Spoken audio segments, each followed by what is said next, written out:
Sveiki visi gimę po vandeniu ženklu. Pasižiūrėkime periodą nuo kovo 10 iki kovo 16 dienos. Kas jūsų laukia?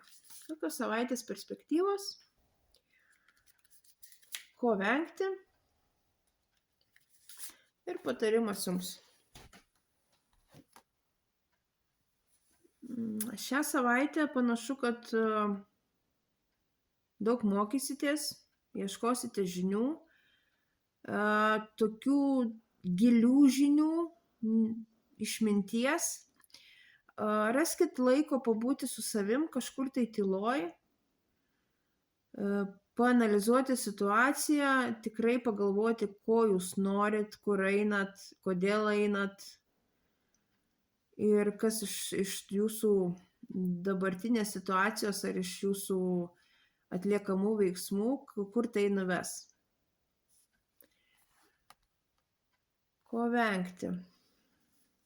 Venkite būti per daug griežti, per daug svarstyti, per daug galvoti, nepasiduokit tokiam šaltumui, tokiam labai loginiam mąstymui. Ir patarimas jums.